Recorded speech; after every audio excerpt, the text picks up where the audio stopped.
Friend Hindi और pride में आप सभी का स्वागत है। यहाँ पे देखिए हम लोग जो है बच्चन जी का हिंदी साहित्य का दूसरा इतिहास में आदिकाल पर चर्चा कर रहे थे और उसमें जो है उन्होंने इसका मान के चलिए कि ये अंतिम क्लास है जिसमें लास्ट टॉपिक प्राकृत पेंगलम और हिंदी के कवि पे इन्होंने चर्चा की है। प्राकृत पेंगलम और हिंदी की कवि में कहा है कि प्राकृत पेंगलम में प्राकृत और अपभ्रंश की अद्भुत रचनाएं संग्रहित है। यह छंद शास्त्र संबंधी पुस्तक है। तो प्राकृत पेंगलम क्या है? एक छंद शास्त्र संबंधी पुस्तक है। हिंदी के प्रारंभिक भाषा रूप और छंद को अगर समझना है तो एक प्रमाणिक ग्रंथ के तौर पर प्राकृत पेंगलम है। इसका संग्रह काल समानता है 14वीं सदी का पूर्वार्ध सुनीति कुमार चटर्जी से 15वीं सदी के आरंभ का संग्राम कहते हैं, किंतु खेद है कि इसके संग्रहकार का पता ही नहीं है। इसमें सौरसेनी अपभ्रंश के छंदों की संख्या ज्यादा देखने को मिलता है। इन पर पश्चिमी हिंदी का प्रभाव भी देख सकते हैं। पूर्वी हिंदी का प्रारंभिक रूप वर्णरत्नाकर और उक्ति व्यक्ति प्रकरण में देखने को मिलता है। तो प्राकृत पेंगलम में प्राकृत और अपभ्रंश इनकी रचनाएं और ये छंद शास्त्र संबंधी पुस्तक है। हिंदी के प्रारंभिक भाषा रूप को समझने के लिए प्रमाणिक ग्रंथ है संग्रहालय समांतर 14वीं सदी का पूर्वार्ध और सुनीति कुमार चटर्जी से 15वीं सदी के आरंभ का संग्रह कहते हैं। इसमें आपको सौरसेनी अपभ्रंश के छंदों की संख्या ज्यादा मात्रा में है देखने को मिलता है। इन पर पश्चिमी हिंदी का प्रभाव देख सकते हैं और पूर्वी हिंदी का प्रारंभिक रूप देखना तो वर्ण रत्नाकर और उक्ति व्यक्ति प्रकरण में मिलता है। प्राकृत पेंगलम में जिन रचनाओं को संग्रहित किया गया है उनमें से भाड़िता के आधार पर कुछ ही रचनाकारों के नाम का पता लग पाया है। बब्बर, विद्याधर जज्जल और हरि ब्रह्मा के नाम ही ज्ञात हो सके हैं। इन कवियों का महत्व अगर देखें तो भाषा की दृष्टि से भी और सामाजिक सांस्कृतिक स्थितियों के वैविध्य की अभिव्यक्ति की दृष्टि से भी अगर देखें इन कवियों का महत्व भाषा की दृष्टि से भी और सामाजिक सांस्कृतिक स्थितियों के वैविध्य की अभिव्यक्ति की दृष्टि से भी समाज के निम्न वर्गों का इतना सटीक चित्रण संस्कृत साहित्य में कम मिलता है। इस दृष्टि से अगर देखें तो कह रहे हैं बब्बर की संग्रहित रचनाएं ज्यादा महत्वपूर्ण है।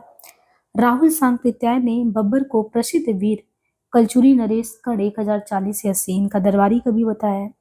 उन्होंने काव्य धारा में कुछ उन रचनाओं को भी बब्बर रचित माना जिनमें बब्बर का नाम नहीं है। इनके बारे में उन्होंने संदेह भी प्रकट किया है। जिन रचनाओं में बब्बर का नाम नहीं वह बब्बर की है, इसमें संदेह है, मगर कर्णकालीन जरूर है। किंतु जिनमें बब्बर का नाम है उनके बारे में कोई संदेह नहीं। संभवतः बब्बर कवि का उपनाम है ऐसा माना जा रहा है। तो मतलब सबसे पहले अगर आप देखिए इसमें प्राकृत पेंगलम के संबंध में बताया गया है उसके बारे में। फिर जो प्राकृत पेंगलम है जिन रचनाओं को संग्रहित किया उनमें से भाड़िता के आधार पर कुछ रचनाकारों के नाम के बारे में बब्बर और बब्बर के अलावा जो है ये विद्याधर जज्जल हरिब्रह्म के नाम ज्ञात हुए हैं कह रहे हैं। राहुल सांकृत्याय ने भी बब्बर को माना है कि प्रसिद्ध वीर कलचुरी नरेश जो कर्ण थे उनके यहाँ दरबारी कवि बब्बर थे। उन्होंने काव्यधारा में भी काव्यधारा इनके द्वारा लिखा गया है तो उनमें रचनाओं का भी जो जिक्र किया है बब्बर रचित माना है। लेकिन ये एक जिन रचनाओं में बब्बर का नाम नहीं वो बब्बर की इसमें संदेह है मगर कर्णकालीन जरूर है। ये बब्बर कौन है इनके बारे में कोई संदेह नहीं है। बब्बर कवि का उपनाम भी हो सकता है। कर्ण की प्रशंसा करते हुए लिखते हैं चल गुज्जर कुंजर तेजी माही तू बब्बर जीवन अज्जूड़ा है। अर्थात हे गुजराज हाथियों को त्याग कर धरती पर चलो आज तुम्हारा जीवन नहीं रहेगा। यदि नरेंद्र श्रेष्ठ कर्ण कुपित हो जाए तो युद्ध में कौन विष्णु कौन शिव और कौन इंद्र। ये प्रशंसा झूठी नहीं है। कर्ण अपने समय के अत्यंत प्रतापी राजा भी थे। पेंगलम विभिन्न वर्गों की आर्थिक स्थिति पर भी प्रकाश डालता है। ये उसकी एक और भी कह सकते हैं महत्वपूर्ण उपयोगिता की पेंगलम जो रचना है उसमें विभिन्न वर्गों की आर्थिक स्थिति पे भी वो प्रकाश डालता है। ये वर्ग है धनी निर्धन और उन दोनों के मध्य के वर्ग की बात। वर्षा ऋतु उसी को सूख कर यानी वर्षा ऋतु उसी को कहते हैं सूख कर होती है जिसके पास ऊंची छाजन का स्वच्छ घर हो, विनयशील गृहिणी हो और धन से भरा मुद्रा गृह हो। सामान्य किसान तब सुखी होता है जब उसे प्रिय द्वारा केले के पत्ते में दूध मिश्रित औगर का भात, गाय का घी, मोरडी मछली और नीलाज के गुच्छे का साग मिले। कुछ कविताओं में जिनमें बब्बर का नाम तो नहीं है पर राहुल जी के विचार से वे बब्बर की हैं। गरीबी का मार्मिक चित्रण हुआ जैसे शीतकाल में जब ठंडी पछुआ हवा चलने लगती है ओलों की वृष्टि होती तो गरीब लोग हाथ पैर समेट कर अपनी पीठ की ओर से आग तापते हुए जीवन निर्वाह करते हैं। इस तरह एक अन्य छंद में कहा गया है कि निर्धनों के लिए बुद्धि शुद्धि दान मान और गर्व क्या है, ये तो उनके पास होती है जिनकी हथेली में विद्युत रेखा के समान द्रव्य नृत्य करता रहता है यानी पैसे रहते हैं। समती व्यवस्था में भी गरीब अमीर थे। पूंजीवादी व्यवस्था में भी अमीरी गरीबी का ये अंतराल सिद्ध करता है कि उस जमाने में भी कवियों की दृष्टि अनजाने वर्ग भेद पर तो गई थी। इसके बाद जिक्र किया है विद्याधर और शारंगधर का। विद्याधर जो थे ये जयचंद के दरबारी कवि थे। उनके कुछ पद्य प्राकृत पेंगलम में मिलते हैं। प्राकृत पेंगलम में वैसे 8 छंद जो है हमीर से संबंधित है। शुक्ल ने उसे जज्जल नामक किसी पात्र की उक्ति माना है और उनका कहना भी है कि वो सारंगधर कृत हमीर रासों का ही अंग है। राहुल जी इसे जज्जल द्वारा रचित बतलाते ये विवाद निम्नलिखित छंद के आधार पर खड़ा हुआ है। तो यहाँ पे जैसे विद्याधर जयचंद के दरबारी कवि थे।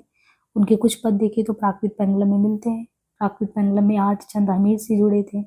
रामचंद्र शुक्ल उसे जज्जल नामक किसी पात्र की उक्ति मानते हैं। सारंगधर कृत हमीर का ही अंग है। राहुल जी से जज्जल द्वारा रचित बताते हैं। ये विवाद भी छंद के आधार पर खड़ा हुआ है। हमीर कज्जू जज्जल भड़ई कोहड़ मई भई चालो सुल्तान सीस करवाल ते तज्ज कलेवर दिए चलो। जज्जल बड़ा में शुक्ल जी जज्जल को एक पात्र मानते हैं और राहुल जी कवि। प्राकृत पेंगलम में पाए जाने वाले छंद सारंगधर द्वारा लिखे गए हों या ना, मतलब जो प्राकृत पेंगलम में पाए जाने वाले छंद कह रहे हैं कि सारंगधर जो है उनके द्वारा लिखे गए हों या ना लिखे गए हों, किंतु अब ये प्रमाणित तो हो गया है कि ये जज्जलकृत नहीं है। विद्यापति की एक पुस्तक है पुरुष परीक्षा, उसमें जाज जज्जल को एक योद्धा माना गया है। जयचंद सूरी के हमीर विजय में जाजदेव को हमीर के 8 पार्षदों में से एक पार्षद कहा गया है। वासुदेव शरण अग्रवाल के एक लेख के अनुसार जज्जल हमीर का एक मंत्री था। इधर उधर ना भटक कर यदि शुक्ल जी के इतिहास में उद्धृत निम्नलिखित छंद को ध्यान से देख लेते तो भी जज्जल के संबंध में अनावश्यक तर्कजाल बुनने की आवश्यकता न पड़ती। आश्चर्य है शुक्ल जी की दृष्टि भी इस ओर नहीं गई। ढोला मारी ढिल्ली माँ मुच्छी मच्छ शरीर पुर सजल्ला मंत्रीवर चली भीर हमीर। अर्थात दिल्ली में ढोल बजाया गया, मलेच्छियों के शरीर मूर्छित हुए, मंत्रीवर जज्जल को आगे करके वीर हमीर चले। जज्जल को इसी छंद में मंत्री कह दिया गया। ऐसी स्थिति में जज्जल बहुत साफ है कि कभी नहीं हो सकते। ये हमीर देव का श्रेष्ठ मंत्री हो, इसी को कहते हैं चिराग तले अंधेरा। सारंगधर ने सुभाषितों का एक संग्रह किया है, उनका नाम भी है सारंगधर पद्धति। इस सुभाषित संग्रह में उसने अपना परिचय भी दिया है। उससे पता चलता है कि वे तो रणथंभौर के प्रसिद्ध महाराजा हमीर देव के सभासद और राघव देव के पौत्र थे। इस संबंध से परंपरा से चली आती हुई ये प्रसिद्धि है कि सारंगधर ने ही हमीर रासो नामक काव्य लिखा। प्राकृत पेंगलम की इन छंदों की भाषा पर निश्चित अभ्रंश के आगे बढ़ी हुई है। इस पर पुरानी राजस्थानी का स्पष्ट छाप है, अतः शुक्ल जी का अनुमान सत्य के ज्यादा निकट मालूम पड़ता है। हमीर देव और अलाउद्दीन का युद्ध सन 1300 में हुआ था। हमीर देव और अलाउद्दीन का उस युद्ध में कहते हैं कि महाराज हमीर देव वीरता पूर्वक लड़ते हुए मारे गए। अतः हमीर रासों का रचना काल 14वीं सदी का मध्य माना जा सकता है। प्राकृत पेंगलम में वैसे तो तरह तरह के छंद संग्रहित हैं जो 11वीं से 14वीं सदी तक लिखे गए हों। यदि प्राकृत पेंगलम में पाए जाने वाले छंद सारंगधर के ही हैं तो उसे कुंडलिया छंद का प्रथम प्रयोक्ता माना जा सकता है। ये भी एक खास बात है, चूंकि प्राकृत पेंगलम में 300-400 वर्षों में लिखी हुई कुछ रचनाओं को चुना गया है, इसलिए उनकी भाषा में भी वैविध्य है। इनके कुछ उदाहरणों की भाषा पर निश्चित अभ्रंश है तो कुछ की भाषा डिंगल और पिंगल का प्रभाव। 14वीं सदी के अंत तक अभ्रंश का ढांचा शिथिल हो जाता है और नव्य आर्य भाषाओं का उदय होता है। इसे श्रीधर के रणमल छंद में देख सकते हैं जो 14वीं सदी के आरंभ की रचना है। 14वीं सदी के उत्तरार्ध में विद्यापति ही एक ऐसे कवि दिखाई देते हैं जो एक ओर अवहट दूसरी ओर हिंदी मैथिली में लिखते हैं। तो यहाँ पे प्राकृत पेंगलम यानी विद्याधर और सारंग की बात कर रहे हैं कि विद्याधर जो है वो कौन है? जयचंद के दरबारी कवि। कुछ पद प्राकृत पेंगलम में, उसमें 8 छंद हमीर से संबंधित हैं और सारंगधर कृतम हमीर रासो उसका ही अंग है। इधर उधर ना भटकर शुक्ल जी के इतिहास में देखें ध्यान से तो जज्जल के संबंध में अनावश्यक तर्कजाल बुनने की आवश्यकता नहीं पड़ती। और ये भी कहा जा रहा है कि सारंगधर का जो है उन्होंने जो एक सुभाषित का संग्रह निकाला सारंगधर पद्धति कि वो रणथंभौर के प्रसिद्ध महाराज हमीर देव के सभासद और राघव देव के पौत्र थे। सारंगधर ने हमीर रासो नामक काव्य लिखा। प्राकृत पेंगलम की इनके छंदों की भाषा पर निश्चित अभ्रंश के आगे बढ़ी। हमीर देव और अलाउद्दीन का युद्ध 1300 में, उस युद्ध में महाराज हमीर देव वीरतापूर्वक लड़े। 14वीं शताब्दी का मध्य माना जाता है समय। प्राकृत पेंगलम में तरह तरह के छंद हैं 11वीं से 14वीं सदी तक। प्राकृत पेंगलम में पाए जाने वाले छंद सारंगधर के ही हैं, तो उसे कुंडलिया छंद का प्रथम प्रयोक्ता माना जा सकता है। चूंकि प्राकृत पेंगलम में 300-400 वर्षों में लिखी हुई कुछ रचनाओं को चुना गया है, और वो चीज आप देखें तो डिंगल और पिंगल का प्रभाव भी है। 14वीं शताब्दी के अंत तक अगर देखें, इसमें श्रीधर के रणमल छंद 14वीं सदी के आरंभ की रचना, 14वीं सदी के उत्तरार्ध में विद्यापति। इसके बाद बात करें तो विद्यापति के बारे में इसमें दिया गया है। विद्यापति के संबंध में ये है 1360 से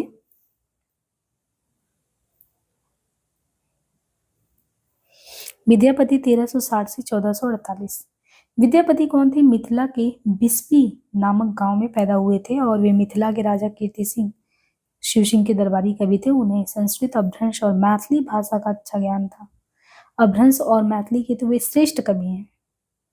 कीर्ति लता, पताका, भू परिक्रमा, पुरुष परीक्षा, लिखनावली, शैव सर्वसुसार। तो यहाँ पे इनकी रचनाओं के संबंध में भी बताया गया है कि अगर देखें तो ये सब रचनाएं गंगा वाक्यावली, विभाग सार, पदावली आदि इनकी रचनाएं। इनमें भाषा की दृष्टि से देखें तो कीर्ति लता और काव्य सौंदर्य की दृष्टि से पदावली विशेष लोकप्रिय है। कीर्ति लता कीर्ति सिंह के प्रत्यर्थ लिखी गई थी, तो पदावली स्वांता सुखाए और शिव सिंह लखमा देवी। एक ओर वे अपभ्रंश या अवहट में लिख रहे थे, तो दूसरी ओर मैथिली में। इससे पता चलता है कि 14वीं सदी के अंत तक अपभ्रंश का स्थान देश भाषाएं ले चुकी थी। देश भाषा में लिखी पहली रचना विद्यापति की पदावली ही है। तो इस तरीके से हिंदी के पहले कवि कौन हुए? पहले कवि विद्यापति ठहरते हैं। कीर्ति लता, कीर्ति लता की बात करें, कीर्ति लता में कीर्ति सिंह के उन प्रयत्नों का वर्णन है जिनके आधार पर उन्होंने तिरहुत का खोया हुआ राज्य पुनः प्राप्त किया। वर्णन मूलतः अतिशयोक्तिपूर्ण और प्रशस्तिपरक है, फिर भी उन्होंने अपने समय के अंतर विरोधों, राजाओं की नाक के नीचे होने वाले अत्याचारों का यथास्थान उल्लेख किया है। कीर्ति लता का महत्व इस दृष्टि से है, काव्य की दृष्टि से नहीं। कीर्ति लता द्वारा भाषा के बदलाव को भी पहचाना जा सकता है। तो कीर्ति लता जो रचना है उसमें कीर्ति सिंह के उन प्रयत्नों का वर्णन है जिनके आधार पे उन्होंने तिरहुत का खोया हुआ राज्य फिर से हासिल कर लिया था। लेकिन यह है कि वर्णन जो है मूलतः अतिशयोक्तिपूर्ण और प्रशस्तिपरक है। मिथिला के राजा गणेश्वर को अशलान नामक सुल्तान ने छलपूर्वक मार डाला। राजकुमार कीर्ति सिंह बाप की मृत्यु को बदला लेने और तिरहुत राज्य को फिर से प्राप्त करने के लिए व्याकुल हो उठे। जाबप्पी के बूढ़ी, चंपड़ई, जौरेड़, कीर्ति सिंह जौनपुर के बादशाह इब्राहिम शाह 1403 की शरण में गए। शाह की सहायता से उन्होंने असलान को मारा और फिर तिरहुत को अपने अधिकार में कर लिया। यही है 4 पल्लों में लिखा गया कीर्ति लता का सार। कीर्ति लता में आपको राजा बादशाह, नगर युद्ध, एक पूरी बधी हुई परिपाटी पर यह रचना हर राजा प्रताप में विक्रमादित्य को पछाड़ दे रहा है। दान में बलि और कर्ण को काफी पीछे छोड़ दे रहा। भोग में इंद्र बहुत पीछे रह जा रहे हैं। राजा चाहे बड़ा हो या छोटा सब एक से होते हैं। सामंती विशेषताओं को खूब बढ़ा चढ़ाकर हर राजा पर चस्पा कर दिया जाता है। विद्यापति ने भी वही किया है जो अन्य की अपेक्षा कुछ ज्यादा ही है। जौनपुर के वर्णन में एक संश्लिष्टता तो है, पर वो भी कृत्रिम है। वो किसी भी नगर का वर्णन हो सकता है। मुझे लगता है कि विद्यापति जौनपुर कभी नहीं गए थे। यदि गए होते तो गोमती का उल्लेख जरूर करते। बनारस का वर्णन करते समय यदि कोई गंगा को छोड़ दे तो बनारस का वर्णन कैसे हो सकता है? गोमती के बिना जौनपुर की पहचान ही नहीं है। इब्राहिम शाह का दरबार संपूर्ण पृथ्वी मंडल के ऊपर था। वहां प्रत्येक व्यक्ति को अपना हक मिलता, दुख सुख में बदल जाता, संसार का भय भाग जाता। लेकिन उसकी ही नाक के नीचे हिंदुओं पर तरह तरह के अत्याचार होते रहे। तुर्कों को देखकर ऐसा लगता था कि वो हिंदुओं को निगल जाएंगे।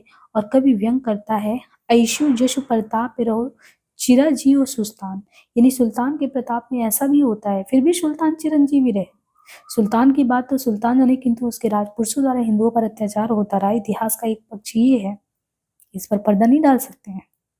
सेना के चलते समय चाहे महाराज रघु की सेना का परिणाम हो या इब्राहिम शाह की सेना का, धरती डगमगा उठती, शेषनाग विकल हो जाते और ब्रह्मा विष्णु महज चिंताग्रस्त। अपने कथा नायक का पराक्रम दिखाने के लिए विद्यापति भी अगर देखें तो देवताओं, गंधर्वों, विद्याधरों आदि को आकाश में खड़ा करने में किसी से पीछे नहीं है। जिस वर्णाश्रम धर्म की चिंता मानस में गोस्वामी तुलसीदास ने की है, उसे विद्यापति के यहाँ भी देखा जा सकता है। जाति अजाति विवाह अधम उत्तम का पारक, उस समय वर्णाश्रम धर्म टूट रहा था, अंतरजातीय विवाह की शुरुआत हो चुकी थी, तथाकथित अधम वर्ग के लोग उत्तम वर्ग के लोगों के उद्धार का दावा करने लगे थे। लगता है गौतम बुद्ध के समय से ही वर्णाश्रम धर्म के विरोध का जो स्वर उठा उसकी प्रतिध्वनि निरंतर सुनाई पड़ती थी। उनके विरोध में वर्णाश्रम के समर्थक ब्राह्मणों ने एक रक्षा पंक्ति तैयार की। विद्यापति उस रक्षा पंक्ति के एक सैनिक थे। कीर्तिलता की भाषा को विद्यापति ने अवहट्ट कहा है कि ये अवहट्ट है। सक्कई बाड़ी बहुवन भावी पावसो रस को मम न पावी देसिल बहना सब जन मिठा ते तैसन जन बहु अवहट्टा। विद्यापति के पहले ही अवहट्ट का उल्लेख ज्योतिश्वर ठाकुर के वर्ण रत्नाकर 1325 में हुआ। राजसभाओं में जिस खड़भाषा का उल्लेख होता रहा उनमें एक अवहट्ट भी था। अब्दुल रहमान के संदेश रासक में भी इसका उल्लेख है। प्राकृत पैंगलम के टीकाकार वंशीधर के विचार से पैंगलम की भाषा भी अवहट्टी है। अवहट्ट पर निष्ठित अपभ्रंश के आगे की विकसित भाषा है। कीर्तिलता की भाषा देसिल बैना तो नहीं है, किंतु देश भाषा के निकट है, कुछ कुछ वैसी ही है। तैसन अर्थात तदृश्य स्पष्ट है कि अवहट्ट भाषा के एक नए मोड़ की सूचना ये देता है, लेकिन वह निश्चित रूप से देश भाषा नहीं है। अन्यथा विद्यापति को ते तैसन कहने की जरूरत नहीं पड़ती।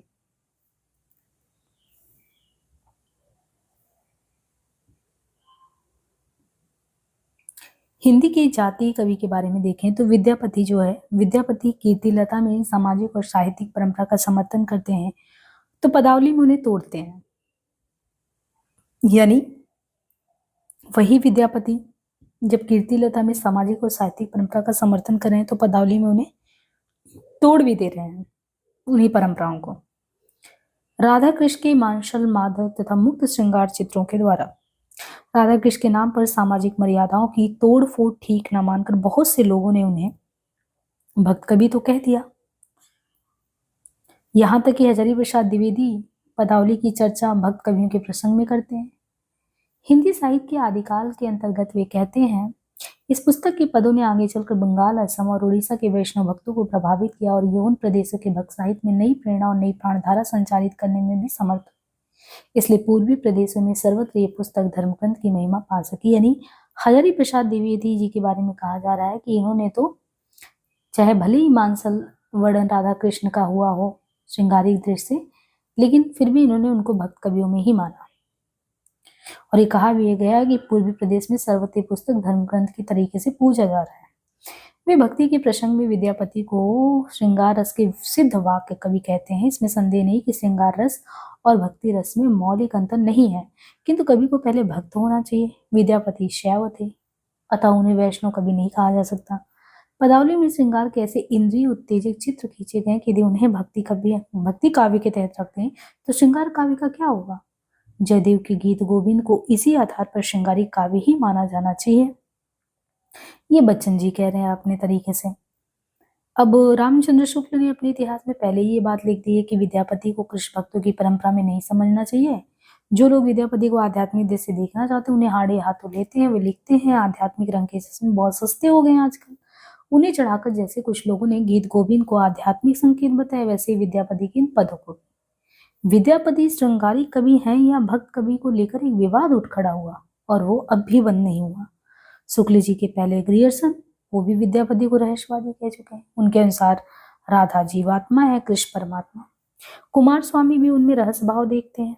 कहा जाता है कि चैतन्य महाप्रभु उनके पद गाकर भाव विह्वल हो उठते थे, लेकिन सब लोग चैतन्य नहीं हो सकते ना। सच तो ये कि उनकी राधा को ना पराशक्ति माना जा सकता ना कृष्ण की आह्लादनी शक्ति।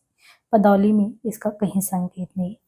तो जो भक्त कवि के श्रेणी में द्विवेदी जी इनको डालते हैं, शुक्ल जी तो उसको तुरंत खारिज कर देते हैं आध्यात्मिक रंग के चश्मे कह के कि गीत गोविंद को भी तो तब सब लोग आध्यात्मिक पद कहते को।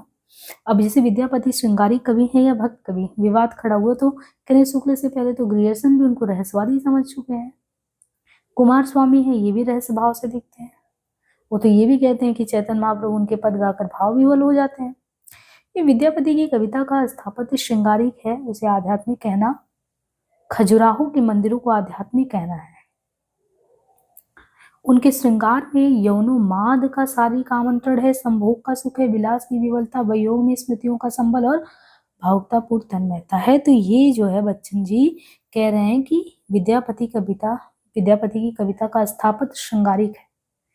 उसको अगर श्रृंगारिक को आप आध्यात्मिक कह रहे हो तो कोई खजुराहो के मंदिर को भी कह देगा ये आध्यात्मिक है। अपरूप के कवि, विद्यापति का प्रेम जो है ना तो रोमांटिकों की तरह वायवी है और न भक्तों की तरह दिव्य। बहुत इंपॉर्टेंट पंक्ति है। एक तो ये अपरूप के कवि, विद्यापति का प्रेम ना तो रोमांटिक की तरह वायवी है और न भक्तों की तरह दिव्य है। वे अपरूप के कवि हैं। उस रूप में वीर विक्षोभन की अद्भुत शक्ति है, तालीनता है और अतृप्ति की गहरी क्षमता। यह अपरूपता राधा में ही नहीं कृष्ण में भी। ये बहुत इंपॉर्टेंट पंक्ति, ये बहुत महत्वपूर्ण है, पूछा जा सकता है बच्चन जी ने क्या कहा है एक तरीके से कि ये जो है प्रेम ना तो रोमांटिकों की तरह वायवी है और न भक्तों की तरह दिव्य। वे अपरूप के कवि हैं। उस रूप में वीर विक्षोभन की अद्भुत शक्ति है, तलीनता तृप्ति की गहरी क्षमता है। सुधा मुख के बीह निर्मल बाला, अपरूप रूप अपरूप रूप मनोभव मंगल। राधा का अपरूप रूप कामदेव के लिए मंगलदाता है। मनोभाव मंगल का अर्थ है आत्यांतिक रूपाकर्षक। आगे चल मंगल केली से जुड़ जाता है। और कृष्ण ए सखी पेखल एक अपरूप सुनैत मानवी शपन स्वरूप। दो अपरूपों का पारस्परिक आकर्षण ही तो प्रेम है। दोनों पुष्प धनवा के बाढ़ से आहत और विकल हैं। कृष्ण कदम के नीचे बांसुरी में राधा का नाम टेरते हुए प्रतीक्षारत पदावली से ही पदावली का आरंभ होता है। वे नक्सिक दूती प्रसंग अविशार आदि का पारंपरिक ढंग से वर्णन करते हैं। स्वतंत्र सौंदर्य वर्ण में वो दो अत्यंत उत्तेजक गौड़ यौन उपादानों सेकेंडरी सेक्सुअल कैरेक्टर्स को भी रेखांकित करते हैं। ये उपादान आंख और पयोधर है। बड़ कौशल तू राधे किन्हल कनाई लोचना थे। अर्ध निमीलित नेत्रों से राधिका ने कृष्ण को देखा नहीं कि वे बिक गए। ये देखना सामान्य रूप से देखना तो नहीं है, इनके खरीदने का कौशल भी यानी हाव विधान भी है। इसके आगे मीर की नीमबाज आंखें पानी भरे। मधुमाती आंखों की तड़पड़ाहट देखिए, मधुक मातल उड़े न पराए तयु पसारी पाख। मधु से छका भौरा उड़ नहीं पाता, फिर भी वह अपनी पांखें पसार रहा है। मधुमस्त भौरों का ये क्रियात्मक बिंब आंखों के सौंदर्य के साथ तो कृष्ण के आकर्षक रूप का भी संकेत है। विद्यापति की आंखें लड़ती नहीं है बल्कि जूझती हैं। पदावली में पयोधरों को भूरिशा उल्लेख किया गया है। गौड़ यौन उपादानों में ये सर्वाधिक संवेदनशील है। पयोधर भारहूत सांची अमरावती की मूर्तियों के अनावृत वक्ष उपयुक्त मान्यता की पुष्टि करते हैं। नायिका निर्जन में अपने पयोधरों को देखकर स्वयं मुग्ध है। निर्जन उरुज हेरी कतबेरी हसे जे अपने पयोधर हेरी। संयोग प्रसंग में विद्यापति का मन प्रथम बार समागम में बुरी तरह रमता है। इस अवसर पर अनंग की बुभुक्षा देखते ही बनती है। नायक नायिका को वैसे ही मसलता है जैसे मस्त हाथी कली को। पयोधरों का लाल होना सामान्य बात है। प्रथम समागम का रक्तपात भी उनकी आंखों से ओझल नहीं होता। पयोधर स्पर्श का सुख नायिका विरह में भी याद करती है। कूच जुग सम्भ परसिकर बोल लीन ते परतिति मोही भेल। कभी कभी नायिका अपने समागम का वर्णन इस तरह भोले ढंग से करती है गोया उसे कुछ पता ही नहीं।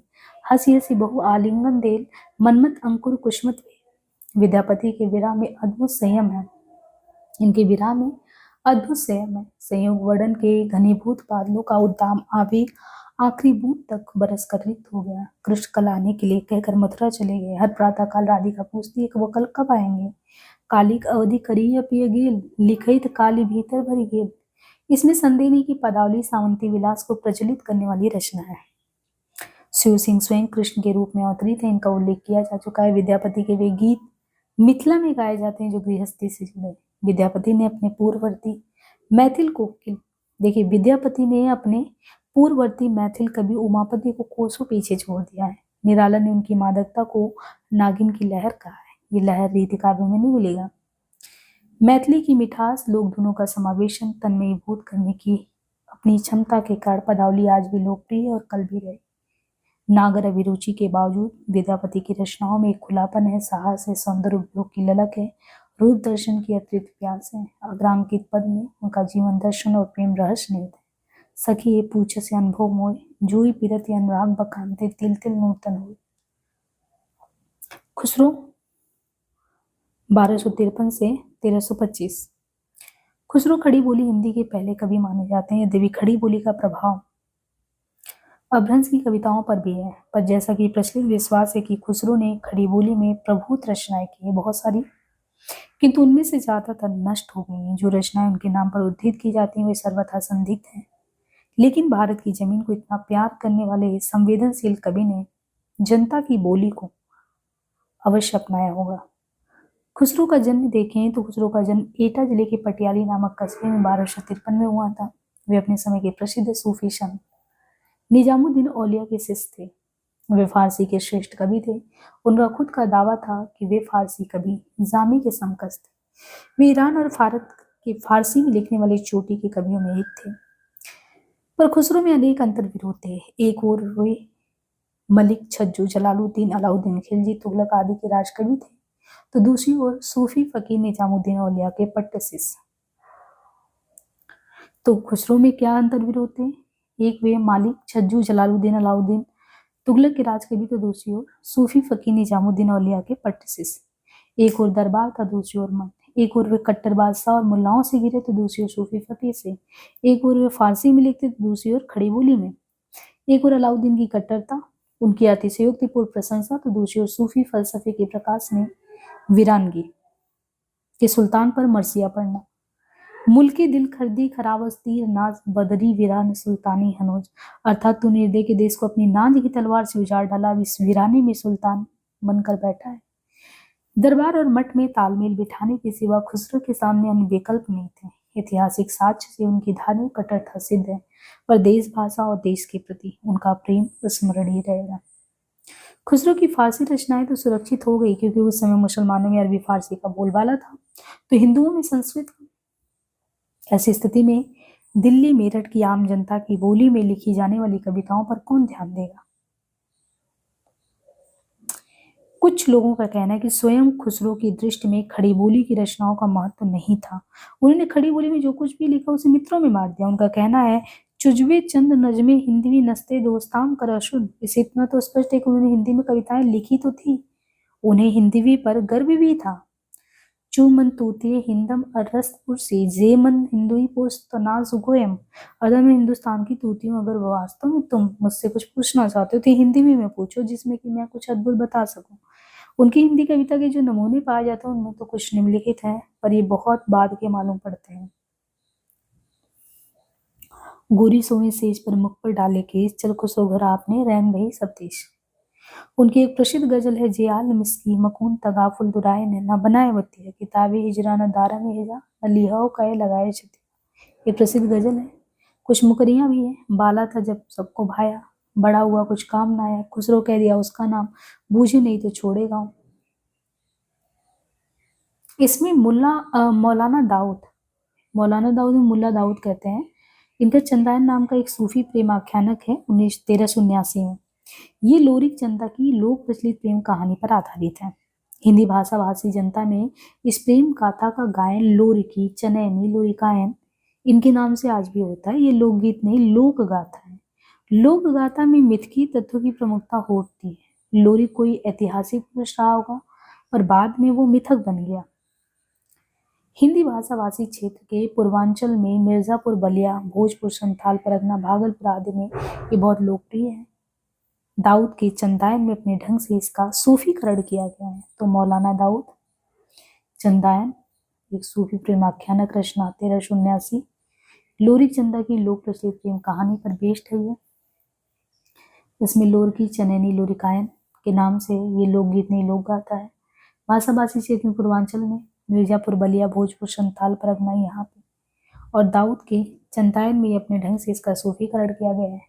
चंदायन के अनुसार वे अपने शाही वक्त मोहम्मद तुगलक 1351 से 88 के समकालीन थे। उनका जन्म रायबरेली जिले के डलमऊ कस्बे में हुआ था, जो गंगा किनारे है। उसकी पुष्टि अवध गजेटियर 1858 से भी होती है। अलबदायूनी ने अपने मुंतखब तारीख 1868 में दाऊद और चंदायन का आदरपूर्वक स्मरण किया है, उनको याद किया है। लोरिक चंदा की कहानी का उपयोग दाऊद ने ही नहीं किया है। दक्षिणी हिंदी के कवि गवासी की मैना, सतवंती बंगला के दौलत काजी की रचना सती मैना वो लोर चंद्राणी और फारसी कवि हमीद कृत अस्मतनामा में भी हुआ है।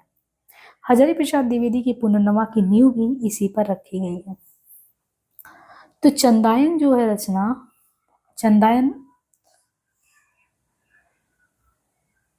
ये मुल्ला दाऊद ने जो लिखा सूफी प्रेम आख्यान है, उसके अनुसार कहते हैं कि वे अपने साहे वक्त मोहम्मद तुगलक जो थे उनके समकालीन थे चंदायन। और रायबरेली में जन्म हुआ तो गजेटियर से भी कह रहे हैं कंफर्म हो रहा है। और अल अलबदायनी जो है, इन्होंने इनकी मुंतकवारी जो है उसमें भी दाऊद और चंदायन का कह रहे हैं कि उसको भी आदर पूर्वक स्मरण किया गया है। तो लोरी चंदा की कहानी का उपयोग दाऊद ने ही नहीं किया, ये दक्षिणी हिंदी की कवि गवासी मैना सतवंती, बंगला के दौलत काजी की रचना सती मैना वो लोर, फारसी कवि हमीद कृत अस्मतनामा में भी हुआ है। और इतना ही नहीं, द्विवेदी की पुनर्नवा की नींव भी कह रहे इस पर है, उसी पे पड़ी है। चंदा जो है गोबर के राजा सहदेव महर की परम सुंदरी कन्या थी। एक ज्योतिषी के कहने से उसका विवाह हो गया एक अल्पवयस्क बौने काने नपुंसक से। चंदा नहर लौट गई। महर पर दूसरे राजा ने चढ़ाई की। लोरी की सहायता से महर ने शत्रु को मार भगाया। लोरी को देखकर चंदा और चंदा को देखकर लोरी मुग्ध हो गए। एक रात लोरी चंदा को लेकर कलिंग भाग गए। चंदा के रूप लोभी ने उसे प्राप्त करने की चेष्टा की, पर लोरी की मार के आगे कोई टिक नहीं पाया। कलिंग से वो लौट आया और मैना को ही साथ लेकर रहने लगा। यहीं पर कथा समाप्त हो जाती है। आगे की कथा खंडित है। यूं आगे की कथा का कोई खास महत्व नहीं रह जाता। चंदायन की भिन्न भिन्न प्रतियों के आधार पर कई लोगों ने उसके संपादन की बात की, संपादन किया है। और माता प्रसाद गुप्त द्वारा संपादित चंदायन तथा परमेश्वरी लाल गुप्त द्वारा संपादित चंदायन की कथा में अंतर है, पर मूलतः वे लोरिकायन की लोक गाथा पर आधारित है। पर क्या ये सच में सूफी काव्य है? बदायूनी ने लिखा है कि दिल्ली के शेख तकायुद्दीन धर्मोपदेश के समय चंदायन के कुछ अंश सुनाया करते थे। कुछ तत्ववेताओं ने भी उनसे पूछा कि इस हिंदवी मसनवी को आप क्यों सुनाते हैं। उन्होंने इसके उत्तर में कहा कि इसमें खुदाई तत्व भरे पड़े हैं और कुरान की कतिपय आयतों की सुंदर व्याख्या है। इसके विपरीत परमेश्वरी लाल गुप्त का कहना है वे कहीं भी प्रेमाख्यान की तरह धार्मिक प्रवचन के रूप में आत्मा परमात्मा साधक और साधना की बात करते नहीं दिखाई पड़ते। वो जो भी कुछ है लौकिक धरातल पर बैठकर ही कहा है। तो ये अंतर दोनों लोगों में ये स्पष्ट किया। वह पहला सूफी प्रेमाख्यानक है या नहीं यह महत्वपूर्ण नहीं है। उसने आभीरों की जाति कथा को अपना उपजीव्य क्यों बनाया और उसका सामाजिक महत्व क्या है। अभी तक रासो काव्य में राजपूतों की जाति या शौर्य का चित्रण किया जाता है। उनमें स्त्रियों की अपेक्षा पुरुषों का पराक्रम ज्यादा है। थोड़ी बहुत स्वतंत्रता स्त्रियों ने प्राप्त कर ली है, पर चंदायन में तो पति क्लियो और अल्पवयस्क है। समस्या यही कि ऐसी स्थिति में स्त्री करे क्या। ब्राह्मण धर्म के अनुसार पति चाहे जैसा हो, पत्नी को उसका अनुगामी होना ही चाहिए। यदि भी इसका अपवाद भी मिलता है फिर भी इसकी नियति अनुगामी होने में ही है। तो मतलब किसी भी तरीके से पति हो, लेकिन जो उनकी पत्नी हो उनका अनुगामी होना ही चाहिए। लोरी विवाहित है, लेकिन चंदा उसके साथ समाज को चुनौती देते हुए भाग खड़ी होती है। पहले चंदा ही करती है। सामंती जकड़ में फंसी स्त्री की यह चुनौती समाज की तथाकथित मर्यादाओं को कच्चे धागे की तरह तोड़ देती है। अन्य प्रेमाख्यानों की तरह इसकी भाषा भी देखे तो अवधि है। इसमें एक बात और भी है। 14वीं सदी के अंत में देश भाषाओं का उदय हो चुका था और उनमें काव्य सृजन भी होने लगा था। इसके बाद थोड़ा सा इसमें आदिकाल के तहत जो गद्य है उस पर भी बात की है कि इस काल में आधुनिक आर्य भाषाओं के नमूने के रूप में 3 पुस्तकें उपलब्ध हैं। राउल बेली, उक्ति व्यक्ति प्रकरण और वर्ण रत्नाकर। पद्य में तो बहुत दिनों तक अभ्रंश का ही प्रयोग होता रहा, यदि उसमें भी देश भाषाओं की झलक मिलती थी, पर गद्य के उपर्युक्त 3 ग्रंथों में प्राचीन गद्य के नमूने और ये 3 रचनाओं का उल्लेख यहाँ पे किया गया है। राउल बेली जो है, ये राउल बेली काव्य परंपरा की प्राचीनतम कृति है। इसमें आप पद के साथ देखेंगे तो गद्य भी मिलेगा। कोई चाहे तो इसे चंपू कह सकता है। यह काव्य धारावती से उपलब्ध शिलाखंड पर अंकित है, जो इस समय बम्बई के प्रिंस वेल्स के म्यूजियम में है। इसे सबसे पहले भयाड़ी ने भारतीय विद्या में प्रकाशित कराया था। बाद में माता प्रसाद गुप्त ने इसके सुसंपादित संस्करण वो निकालते हैं। बेली की तरह, राउल बेली की तरह तरह के बेली के अर्थ लगाए जाते हैं। इसे कोई बेलिया छंद से जोड़ता है, कोई इसका अर्थ विलास या संस्कृत की वल्ली या बेली से, जिसका अर्थ होता काव्य की वो लता जो कीर्ति या श्रृंगार के सारे ऊपर उठती है और फैलती है, पर यह है विलास। राउल के अर्थ में भी मतभेद है। राउल का अर्थ संभवतः राजा होता है और राउल बेली का अर्थ हुआ राजा विलास। इसका लेखक कोई राव है रोधार का राजाश्रित कवि रहा होगा। उसने राजा की रानी के लिए बेली काव्य की रचना की होगी। इसमें हूरी की प्रशंसा जरूरी है, पर वो रानी नहीं, सामान्य नारी मालूम पड़ती है। इसमें देश के 6 विभिन्न अंचलों, ये खास है इसकी कि देश के 6 विभिन्न अंचलों की स्त्रियों का श्रृंगार वर्णन है, जो देव की जाति विलास की जाति की हैं। समंती विलास की विकृति का ये अच्छा नमूना है। कलचुरी नरेश कर्ण, इनकी एक रानी हूरी थी। इसके आधार पर राउल बेली को उससे संबंधित नहीं कर सकते। ये शिलांकन जो है ये भोज परमार के संरक्षण में किया गया प्रतीत होता है। इसकी भाषा भ्रंश है, पर इसका गद्य जो है वो लोक भाषा मिश्रित है। कुछ लोग इसे अवधि का पूर्व रूप भी कहते हैं राउल बेल को, किंतु इस पर राजस्थानी के प्रभाव के साथ पंजाबी का भी प्रभाव है। राउल बेली का समय विद्वानों ने 10 से 11वीं सदी माना है। इस समय 2 प्रकार के अपभ्रंश का प्रचलन था, परिनिष्ठित अपभ्रंश या प्राकृत भाषा अपभ्रंश और लोक भाषा मिश्रित अपभ्रंश। इसके गद्य में लोक भाषा का मिश्रण देखने को मिलता है। एक तो ये गद्य हो गया। दूसरा यहाँ पे है जिक्र किया गया उक्ति व्यक्ति प्रकरण का। काशी कौशल नरेश महाराज गोविंद चंद के सभा पंडित दामोदर भट्ट, इन्होंने राजकुमारों के शिक्षार्थ इस ग्रंथ का प्रणयन 12वीं सदी में किया। इस पुस्तक का नाम मुक्ति व्यक्ति था। ग्रंथ की कारिकाओं से यही ज्ञात होता है। 5 प्रकरणों में बटे होने के कारण इसका नाम पड़ा उक्ति व्यक्ति प्रकरण। वस्तुतः राजकुमारों को स्थानीय भाषा का ज्ञान कराने के लिए इसे जो है लिखा गया। तो स्थानीय भाषा का ज्ञान कराने के लिए ये लिखा गया था। उक्ति शब्द की व्याख्या करते हुए मुनिजन विजय लिखते हैं, उक्ति शब्द का अर्थ लोकोक्ति अथवा मुनिजन विजय लिखते उक्ति शब्द का अर्थ लोकोक्ति अर्थात लोक व्यवहार में प्रयुक्त भाषा पद्धति, जिसे हम हिंदी में बोली कह सकते हैं। लोक भाषात्मक उक्ति की जो व्यक्ति अर्थात व्यक्ता स्पष्टीकरण करे वो है उक्ति व्यक्ति शास्त्र। ग्रंथकर्ता ने इसकी भाषा को अपभ्रंश कहा है, किंतु वेद पढ़व सहती अभ्यासी पुराण देखव धर्म करब आदि उपकरणों को अपभ्रंश नहीं कहा जा सकता। संभवतः उस समय बोलियों को भी अपभ्रंश कहने की चाल थी।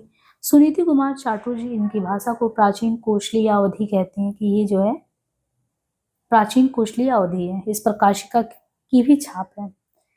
प्रश्न ये उठाया गया कि राजकुमारों को देसी भाषा पढ़ाने की आवश्यकता क्यों हो गई थी? क्या गोविंद चंद कहीं बाहर से आए थे? इस विवाद का उल्लेख पीछे भी हुआ है। राजभवन में संभव है संस्कृत अपभ्रंश आदि का अभ्यास होता रहा हो, जनता से संपर्क करने के लिए उनकी भाषा की जानकारी जरूरी हो, अतः राजकुमारों के लिए देसी भाषा पढ़ाना हो सकता है जरूरी हो। तीसरी बात वड़ रत्नाकर को लेकर है। ये मैथिली का आद्य गद्य ग्रंथ है। इसके लेखक हैं ज्योतिरेश्वर ठाकुर। सुनीति कुमार चाटुर्य ने इनका रचना काल माना है 14वीं सदी, उसका पूर्वार्ध। इसमें कहते हैं कुल 8 कल्लोल हैं। वड़ रत्नाकर में कुल 8 कल्लोल हैं। 8 कल्लोल मतलब उसमें नगर का वर्णन, नायिका का वर्णन, जो आस्थान है वहां का वर्णन, ऋतु का वर्णन, प्राणायाम का वर्णन, बटादि वर्णन, शमशान वर्णन। 8वां कल्लोल अधूरा है। वर्णन का एक उदाहरण है जैसे पूर्णिमाक चंद अमृत पुरल मुँह, श्वेत पंख जगदल भ्रमर, वैसल ऐसल आदि कजारक कल्लोल ऐसन भोग। तो ये वड़ रत्नाकर जो है मैथिली का आद्य गद्य ग्रंथ, जिसके लेखक ठाकुर जी हैं और इनके रचना काल के संबंध में 14वीं सदी का पूर्वार्ध माना गया। तो 8 कल्लोल का जिक्र यहाँ पे इस तरीके से किया गया है। इससे कहते हैं कि मैथिली के प्राचीन रूप का अगर पता करना हो तो देख सकते हैं। तत्कालीन सामाजिक व्यवस्था पर प्रकाश भी पड़ता है। इससे सबसे बड़ी बात ये निकल के आती है, इसमें ना तो आपको अपभ्रंश का व्याकरणिक ढांचा न कृत्रिम शब्दावली, संस्कृत के तत्सम शब्दों का प्रयोग इसमें धड़ल्ले से होने लगा है। 13वीं 14वीं सदी तक अपभ्रंश की काई हटाकर लोक भाषाएं निर्मल जल की तरह आ गई थी और उन्होंने अपने को साहित्यिक प्रयोग के लिए सक्षम बना लिया था। इन आधुनिक लोक भाषाओं के उदय के साथ हिंदी जाति का भी उदय होता है और इसमें अपनी अपनी ये आंशिक विशेषताओं को समेटे हुए एक समग्र वैशिष्ट के साथ आते हैं। अपभ्रंश का रिक्त, इस कालावधि में जो भी प्रमाणिक रचनाएं मिलती हैं उनमें विद्यापति की पदावली, दाऊद का चंद्रायन, ज्योतिरेश्वर वड़ रत्नाकर को छोड़कर सभी अपभ्रंश में है। सभी अपभ्रंश में। अपभ्रंश काव्यों को भी 2 कोटियों में बांटा जा सकता है, जैन अपभ्रंश, बौद्ध अपभ्रंश। हिंदी भक्ति काव्य ने जैन अपभ्रंश से छंद और शैली ग्रहण की, तो बौद्ध अपभ्रंश से कथ्य और शैली भी ग्रहण किया।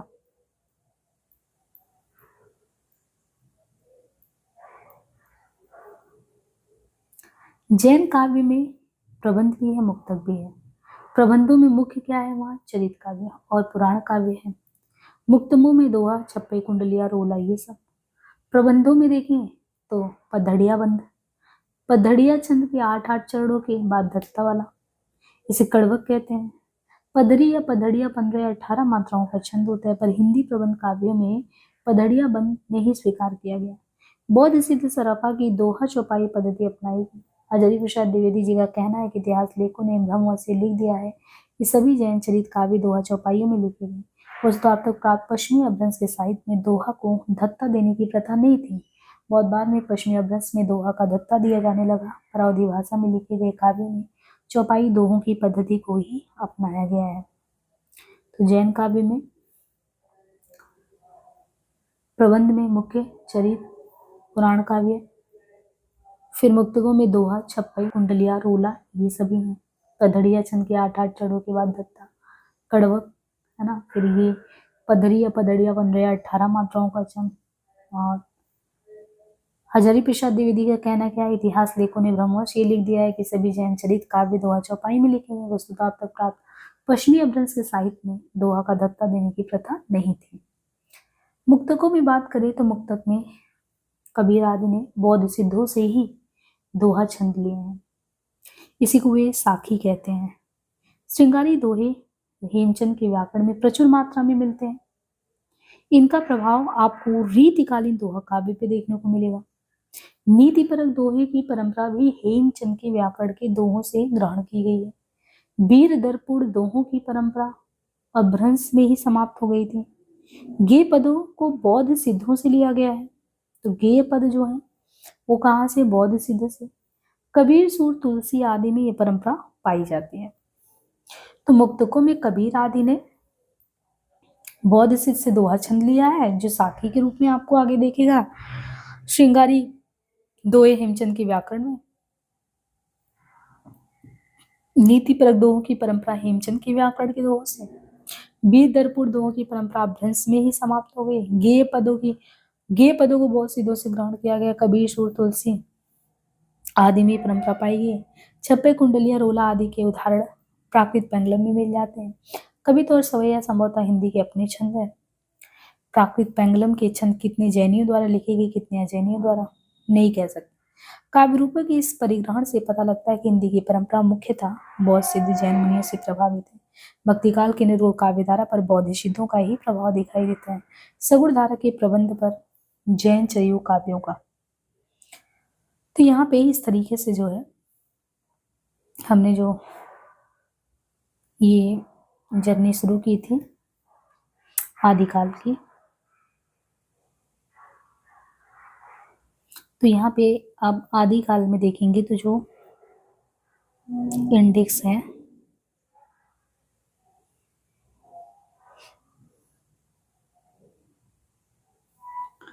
इस इंडेक्स में देखें तो ये जो इसका पहला चरण था हिंदी भाषा, जाति और साहित्य, फिर अपभ्रंश और हिंदी में अपभ्रंश काव्य, बौद्ध चर्यापद, नाथपंथ में जैन और ज्ञानेतर काव्य, पुराण काव्य, अन्य काव्य, श्रृंगार और वीर दर्पण काव्य, राजस्व काव्य, प्राकृत पेंगलम और हिंदी के कवि। अब यहाँ पे जो है नेक्स्ट जो क्लास इसका रहेगा वो भक्ति काल 1400 से 1650, जिसमें काफी चीज पढ़ेंगे। तो नेक्स्ट क्लास में देखेंगे। धन्यवाद।